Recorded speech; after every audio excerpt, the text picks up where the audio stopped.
2023년 9월 10일 주일 예배 마태복음 21장 12절에서 17절까지의 말씀으로 기도하는 집이라는 제목으로 잠시 은혜를 나누겠습니다. 네, 우리 교회 2023년도 마태복음 강해를 계속하고 있습니다.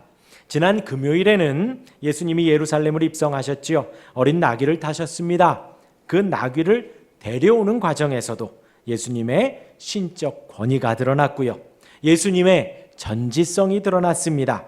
순례길에 많은 사람들이 예루살렘으로 오르고 예수님 그 사이에서 어린 나귀를 타고 입성하셨습니다. 많은 사람들이 앞뒤로 환호하며 호산나를 외쳤습니다. 예수님이 이 상황을 만드시면서 이제 메시아로, 이제서야 왕으로 칭송을 받으시고 증거되어야 할 때가 이르렀다는 것이지요. 여태까지는 감추고 말하지 말라고 했던 것과는 지금 이 어린 나귀를 타는 퍼포먼스를 하시며 다른 모습을 보여주신 것입니다. 우리가 믿는 예수님은 진정 왕이십니다. 우리가 믿는 예수님은 온 세상의 왕이십니다. 모든 것을 아시고 모든 것을 주관하시고 인도하시며 이끄십니다. 하나님이 진정 통치하십니다. 우리가 예수님을 믿으며 왕으로 고백할 수 있기를 간절히 바랍니다. 오늘은 예수님이 예루살렘에 들어가시고 또 하나의 인상적인 행동을 하십니다. 우리가 잘 아는 성전 청결이라고 하지요. 상인들 매매하는 자들을 내쫓으시는 것입니다. 그리고 이어서 맹인과 다리 저는 자를 온전케 하십니다. 그러자 어린아이들이 호산나 하며 외치죠. 이를 본 대제사장들과 서기관들이 화를 냅니다. 오늘 이 내용을 통하여서 두 가지를 좀 나누려고 합니다. 하나는 예수님 성전을 깨끗하게 하시면서 하신 말씀이 내 집이 기도하는 집이라고 하신 것입니다. 이 부분에서 좀 나누고요. 또한 기도에 대하여서 한 번 더 말씀을 드리도록 하겠습니다. 두 번째는 예수님의 예루살렘에서의 모습을 보고 또 어린 아이들의 환호성, 호산나 하는 모습이 나오긴 하지만 그 반대로 대제사장들과 서기관들은 화를 냅니다. 이 부분을 잠시 좀 언급해 보도록 하겠습니다. 먼저 예수님이 성전 청결하는 장면을 좀 나누겠습니다. 예수님이 이렇게 하신 곳은 예루살렘 안에 성소가 있습니다. 그리고 제사장들만 들어가는 지성소가 있습니다. 그리고 이방인들과 같이 있는 이방인의 뜰이 있습니다. 그리고 지금 예수님이 지금 성전을 청결하는 곳은 그 이방인의 뜰입니다. 이방인의 뜰에서 성전 제사에 사용할 짐승들이 판매가 되었습니다. 왜냐하면 전국 각지에서 몰려들기 때문에 멀리서부터 어린 양을 끌고 올 수가 없지요. 그 순례객들이 돈을 들고 와서 그 이방인의 뜰에서 동물을 사가지고 제사를 드리기도 했지요. 또한 6월절이 되면 그렇게 전국 각지에서 와서 성전세를 냈습니다. 그런데 전국에서 오기 때문에 그 돈을 성전에서 통용하는 동전으로 환전을 해야 했습니다. 근데 그것을 바로 이 이방인의 뜰에서 그런 환전이 이루어졌고 동물을 매매하는 일들이 이루어졌던 것이지요. 당시 이렇게만 말씀드리면 그닥 나쁜 것은 없어 보입니다. 먼 곳에서 오는 순례객들에게 대체로 유익한 일이었기에 그러한 일들이 있었다는 것이죠. 근데 이 상황에서 그 상점의 위치가 이방인의 뜰이라는 것입니다. 이방인의 뜰이기는 하지만 예루살렘 안, 그 성전 안이라는 것에 예수님이 분노하신 것이지요. 왜냐하면 그곳에 그렇게 매매를 하고 상점을 준비를 하려면 그 성전 안에 있는 종교 지도자들과 성전을 관리하는 기득권 세력들이 상인들과 교묘한 협력을 해야 했기 때문입니다. 이런 상거래가 있었기에 그 경제적 이익이 오가는 것이지요. 이들에게 1년에 몇 차례 없는 그 유월절, 또 예루살렘 성전은 기도하는 집이 아니라 하나님을 예배하고 하나님을 알아가고 하는 그런 거룩한 장소가 아니라 이들에게 있어서는 그곳은 장사하는 곳이 되고 그곳은 많은 이익을 얻는 곳이 된다는 것입니다. 이 부분에서 예수님이 분노하신 것이죠. 종교 지도자들, 상인들에게 성전은 더 이상 예배를 위하는 자리도 아니고 제사를 위함도 속죄와 감사와 하나님을 예배하는 기쁨의 자리가 아닌 장사하는 곳, 매매하는 곳, 오늘 예수님 표현대로 강도의 속을 밖에는 되지 않았던 것입니다. 예수님이 그 이방인의 뜰에서 그러한 일들을 하시면서 대중적인 저항운동, 그러니까 사람들을 선동해서 그 많은 사람들이 다 일어나려고 한 것은 아니다라는 거예요. 예수님의 단독적인 행동이고 개인적인 소규모의 그런 소동이 있었던 것입니다. 왜냐하면 곧 주변에 당시에 성전 경비대가 있었기 때문에 큰 소동이 일어나면 그들이 제지하기도 했고, 또 로마 군인들이 인근에 있었기 때문에 큰 소동이 일어나면 그들이 제지하기도 했었던 것인데, 예수님이 그 주변에서 많은 사람들이 붐비는 가운데 이방인의 뜰에서 소규모로 개인적으로 그런 일을 한 것이 그런 이유가, 그들이 출동하지 않았던 것이 그런 이유가 됩니다.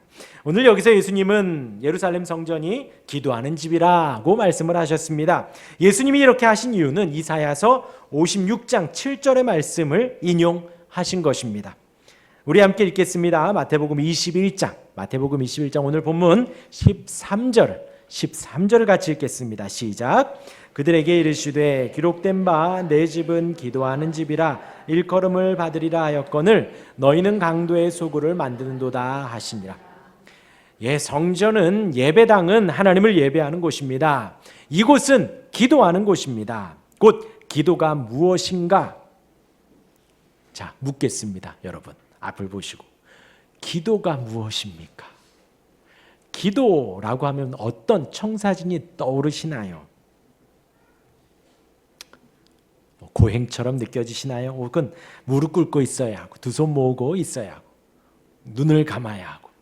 우리 어린아이들 참 웃기죠? 기도하겠습니다 하고 기도 끝나고 나면 목사님 제가 눈 떴어요 하고 이릅니다.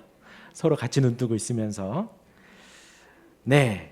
혹은 산속에서 나무 뿌리를 뽑아야 하고 꼭 무릎 꿇고 눈을 감고 손을 모으고 기도해야 하는 어떤 기도에 대한 우리의 청사진들이 다 있습니다. 잘 들어보시길 바랍니다. 오늘 본문에서 예수님이 인용하신 이사야서 말씀이 아주 은혜롭습니다. 이사야 56장 6절과 7절 제가 읽어드리겠습니다. 잘 들으십시오. 또 여호와와 연합하여 그를 섬기며 여호와의 이름을 사랑하며 그의 종이 되며 안식일을 지켜 더럽히지 아니하며 나의 언약을 굳게 지키는 이방인마다 내가 곧 그들을 나의 성산으로 인도하여 기도하는 내 집에서 그들을 기쁘게 할 것이며 그들의 번제와 희생을 나의 제단에서 기꺼이 받게 되리니 이는 내 집은 만민이 기도하는 집이라 일컬음이 될 것임이라. 이 말씀을 예수님이 인용하여서 성전 청결에 기도하는 집이라 말씀을 하신 것입니다. 이 말씀의, 이사야서 말씀의 시작은요, 여호와께서 이와 같이 말씀하시기를로 시작을 하는 거예요. 그러니까 이 말씀은 하나님께서 이사야에게, 하나님께서 이스라엘 백성들에게 하신 말씀이라는 것입니다. 그들에게 만민이 기도하는 하나님의 집, 기도하는 그곳이 어떤 의미를 가지고 있는가? 하나님과 연합하는 것이다. 하나님을 사랑하는 것이다. 하나님의 종이 되는 것, 안식일을 지키는 것, 하나님의 말씀을 굳게 지키는 그 사람이 누구든 간에 이스라엘이든 유대인이든 이방인이든 간에 하나님이 그를 기쁘게 하신다는 거예요. 그가 이방인일지라도 그리 하겠다라는 것입니다. 기도의 본질은 하나님과 연합하는 것이라는 거예요. 하나님을 더욱 사랑하는 것이라. 하나님의 종이 되려고, 지난주에 말씀드렸습니다. 종은 노예라 그랬죠. 나의 어떤 의식이나 나의 주장이 없습니다. 노예는 시키는 일을 하는 사람이죠. 내가 기쁨으로 하나님의 종이 되겠습니다. 헌신하는 사람이 바로 기도하는 사람이라는 거예요. 기도하면 안식일을 지키게 됩니다. 이것이 기도의 집에 초청된 하나님께서 만민이 기도하는 집이라 하는 그곳에서 일어나는 일이라는 것입니다. 기도할 때의 어떤 형식, 외형이 중요한 것이 아니라는 것이죠. 하나님과 하나 되려는 마음이 중요한 것입니다. 하나님을 사랑하는 마음이 중요한 것입니다. 기쁨으로 내가 하나님의 종이 되겠다고 결단하고 호소하며 기도하는 것이 중요하다라는 거예요. 아무리 오랜 시간, 긴 시간을 기도하여도 하나님을 사랑하지 못한다면 기도가 아니라는 거죠. 아무리 기도한다고 전국을 쫓아다니며 무릎을 꿇고 소리를 지르며 기도한다 한들 내가 하나님의 종이 되겠습니다, 내가 하나님과 연합하겠습니다 라는 마음의 중심이 없다면 그것은 기도가 아니라는 것입니다. 기도를 한다고 하면서 안식일을 지키지 않는다면, 지금의 주일이죠, 주일을 지키지 않는다면 그것은 하나님이 원하는 기도가 아니라는 것이죠. 오늘 예수님이 예루살렘에 들어가셔서 상인들을 뒤엎으시면서 이곳이 기도하는 집임을 선포하셨습니다. 곧 이곳에 오는 모든 사람들은, 전국 각지에서 모여서 모든 사람들은 하나님과 연합하기 위하여 와야 된다는 거예요. 하나님을 더 사랑하기 위하여 이곳을 찾아야 한다는 것이지요. 하나님의 종이 되기 원하고 안식일을 거룩히 지키기 원하여서 그 자리에 나와야 한다는 것입니다. 그런데 그곳의 종교 지도자들과 그 상인들을 이방의 뜰로 들인 자들이죠. 또 거기서 상거래를 하는 모든 사람들, 환전을 하는 사람들에게 유월절은 어떤 의미일까요? 그들에게 예루살렘 성전 이방인의 뜰은 어떤 의미일까요? 그들에게 과연 하나님과 연합하고 싶고 하나님을 사랑하는 마음이 있을까요? 그렇지 않다는 것입니다. 그들에게는 유월절은 돈 버는 날이 되고, 그들에게는 예루살렘 성은 물건을 사고 팔고 이득을 취하는 장소가 되어버린다는 것입니다. 그러면 안 된다는 거예요. 이 예루살렘은 하나님을 예배하는 곳, 기도하는 곳이 되어야지, 오직 그 마음으로만 우리가 나와야지, 전국에서 와야지, 가까운 곳에서라도 순수한 마음으로 와야지, 그 외의 마음은 안 된다는 것입니다. 적용해 보면 이렇지요. 저와 여러분들, 우리가 이 교회에 오는 이유, 예배당에 나와 예배하는 이유 또한 오직 그 한 가지입니다. 하나님께서 이사야에게 하신, 하나님께서 이스라엘 백성들에게 하신, 하나님을 예배하기 위함이고 하나님과 하나 되기 위함이고 하나님을 더욱더 사랑하기 위하는 그 한 가지 이유 외에는 우리가 예배하는 이유는, 기도하는 이유는 없다는 것입니다. 지금 우리가 구역 모임을 합니다. 아주 은혜롭지요. 강조하는 것이 그 구역 모임 안에서는 오직 말씀의 나눔만 하라는 거예요. 혹은 은혜의 나눔만 하라는 것입니다. 혹은 기도의 나눔만 하라는 것이죠.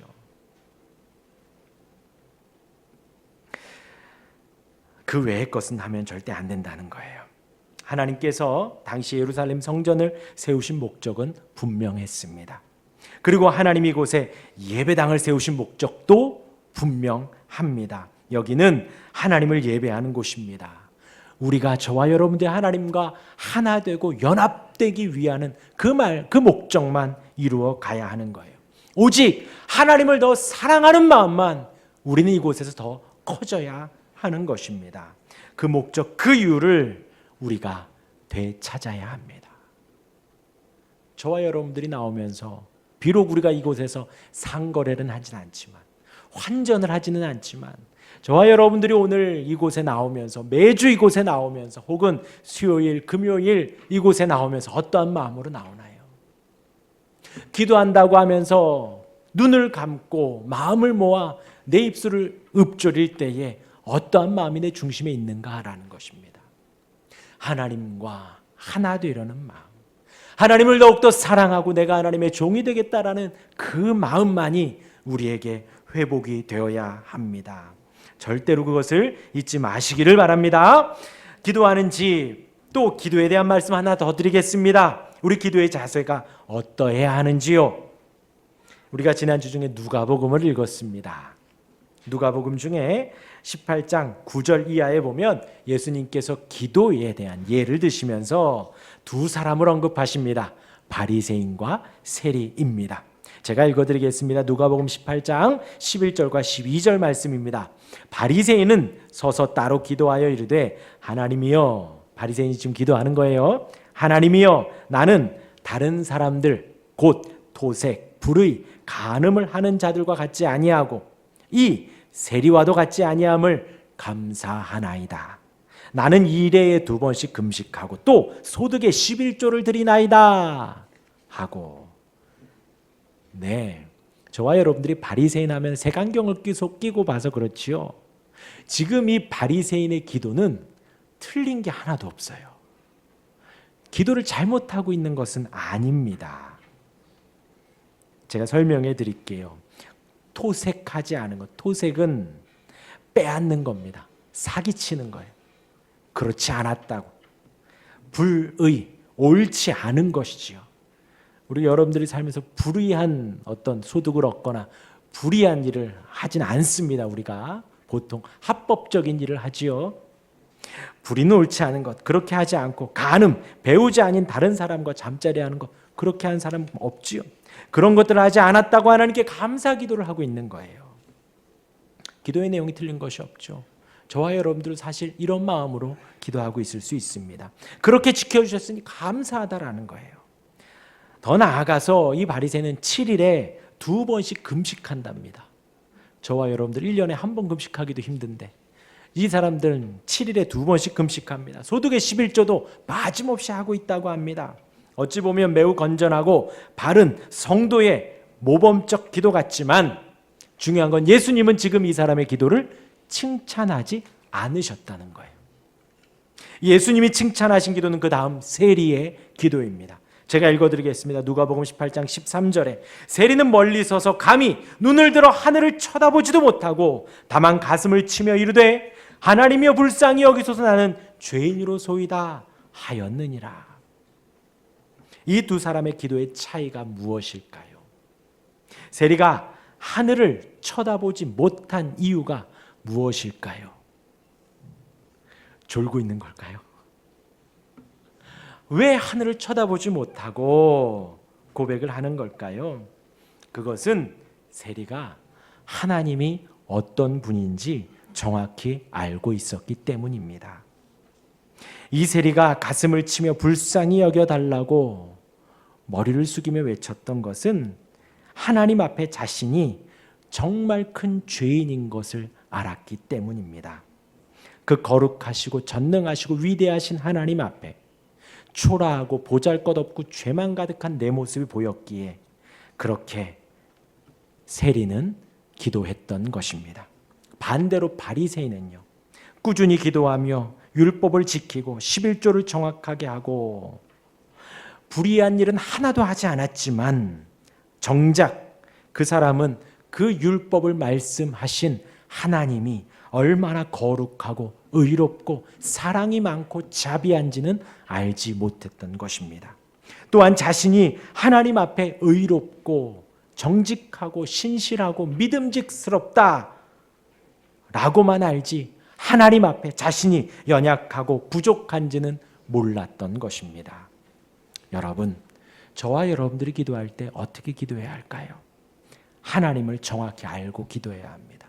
하나님이 얼마나 사랑이 많은지 알아야 합니다. 우리 아까 찬송한 대로 고난의 신비 알고자 그 하나님이 이 땅에 오셔서 성육신 하셔서 고난 받으신 그 고난의 신비를 알고 우리가 기도해야 합니다. 그 아들을 보내신 하나님의 사랑이 얼마나 큰지, 그 자비와 나를 얼마나 긍휼히 여기시는지 그 하나님의 사랑을 알고 우리가 기도해야 합니다.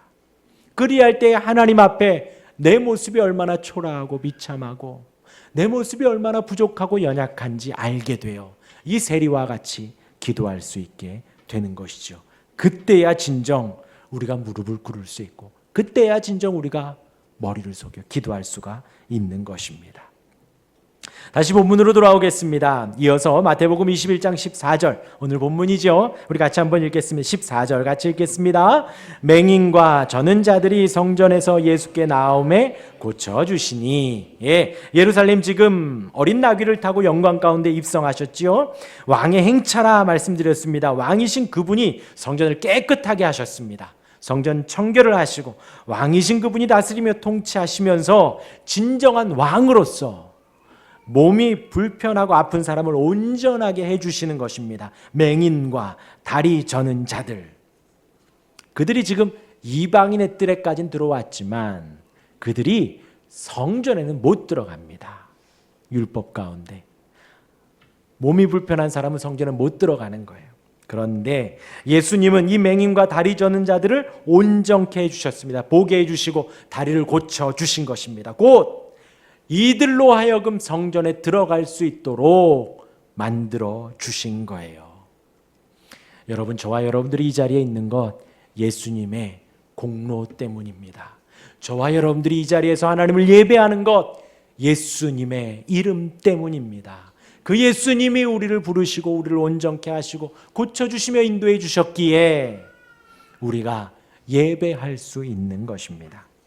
이런 상황 속에서 두 부류의 사람이 등장합니다. 오늘 두 번째 나눌 부분입니다. 바로 대제사장과 서기관들입니다. 마태복음 21장 15절 우리 같이 함께 읽겠습니다. 시작. 대제사장들과 서기관들이 예수께서 하시는 이상한 일과 또 성전에서 소리질러 호산나 다윗의 자손이여 하는 어린이들을 보고 노하여. 여기서 대제사장들과 서기관들은 당시의 종교 지도자들이죠. 성경을 누구보다 많이 아는 사람들입니다. 이스라엘 유대인들의 성경 교사들입니다. 그런데 안타깝게도 이들은 예수님이 태어나셨을 때, 말구유에 나셨을 때 누가 가서 축하했죠? 동방박사. 그들은 이방인입니다. 이방인 동방박사들이 위에서 축하할 때에 헤롯 대왕 옆에서 조언했던 이들이 바로 이 대제사장들과 서기관들이에요. 예수님의 탄생을 기뻐하고 즐거워하고 영광 돌린 것이 아니라 헤롯을 통해서 막으려고 했던 사람들. 이제 예루살렘 입성한 예수님께 노하는 이들은 지금 예수님을 십자가에 못 박기 위해서 그 걸음걸음을 가고 있는 것입니다. 방금 읽은 본문 끝에 이들이 노했다고 합니다. 이들이 화를 낸 이유가 두 가지인데요. 하나는 이상한 일 때문입니다. 이제 원어로는 이상한 일이 아니라 깜짝 놀랄 일. 어떤 일이 있었지요? 맹인을 고치고 다리 저는 자를 온전케 한 일이 있었습니다. 여러분 생각해 보십시오. 내 눈앞에서 눈이 어두운 자가 눈이 맑아지고요. 지금 여기 안경 끼신 분들이 갑자기 안경을 확 벗어던지고 불편하신 분이 온전하여서 이 예배당을 나간다면요. 우리 교회가 금방 꽉꽉 차겠죠. 그런데 말이죠. 신기한 일은 뭐냐면요. 그런 기적과도 같은 일이 일어났는데 대제사장들, 서기관들은 화를 내는 거예요. 화를 내는 거예요. 우습지요. 희한합니다. 그들에게 있어서 이 기적은 전도하는 메시지가 되지 않고요. 예수를 믿고 하나님을 경외하며 사랑하는 메시지가 되지 않았다라는 것입니다. 이 기적이 이들에게는 화가 나는 일이 되고 자기들의 입지가 좁아진다라고 생각했는지 어쨌는지 모르지만 분노하는 일이 되어버렸다라는 것이죠. 저와 여러분들에게 적용점이 무엇일까요? 적어도 여기 계신 여러분들은 예수님의 가르침과 기적과 활동에 화를 내지는 않으시죠? 예, 옆에 한번 보세요. 제가 설교하고 있는데 화를 내고 계신 분 없습니다. 여기 계신 분들은 적어도 화를 내지 않습니다. 다만 제가 이거 타이핑하면서 조금 웃었는데요. 그 일들을 보고 화를 내시지는 않지만 졸립기는 하죠. 사실 졸려요. 그 예수님의 지금 기적의 이야기가, 예수님의 사랑의 메시지가 하나님이시니까 당연하지 하면서 나와는 상관없다라고 생각하며 눈을 감기도 하고요. 설교를 들으면서 다른 생각을 하고 별 관심이 없기도 합니다. 사랑하는 여러분, 예수님의 가르침 또 이제 사복음서 지나면 사도들의 가르침이 나오지요. 우리가 보는 성경 말씀, 그것은 우리에게 생명의 말씀이 됩니다. 우리의 구원의 말씀이 됩니다. 하나도 놓치면 안 되는 은혜와 사랑의 가르침이 됩니다. 결코 우리가 졸릴 수가 없지요. 만약 내가 지금 졸고 있다면 어제 저녁에 뭔가 밤늦게까지 뭔가를 하셨다라는 거죠. 잠을 잘 못 주무셨다라는 것입니다. 그렇다면 금요일 저녁, 토요일 저녁부터 주일을 좀 준비하시길 바랍니다. 컨디션 조절을 하시라는 것이지요. 일찍 주무시길 바랍니다. 그것도 아닌데 그렇다면 어제 충분히 잤는데도 지금 졸리다면 한번 회개기도 하셔야 합니다. 말씀의 성경에 내가 지금 관심이 별로 없다는 거예요. 예수님의 모습에 분노가 나고 화가 나진 않지만 사실 관심도 없다라는 거예요. 그러면 안 되겠지요. 그러지 마시길 바랍니다. 이 대제사장과 서기관들의 분노하는 모습에 이어서 우리가 주목할 부분은 어린 아이들입니다. 이 어린 아이들은 호산나 다윗의 자손이여 하며 소리를 지르고 있습니다. 이 어린이들은 예수님이 입성하실 때 순례객들, 그 무리들이 외치는 소리를 들었다는 것이지요. 이 어린이들은 예수님이 이방인의 뜰에서 상인들을 혼내는 모습을 또 보셨습니다. 둘러 엎으시는 모습을 또 보았죠.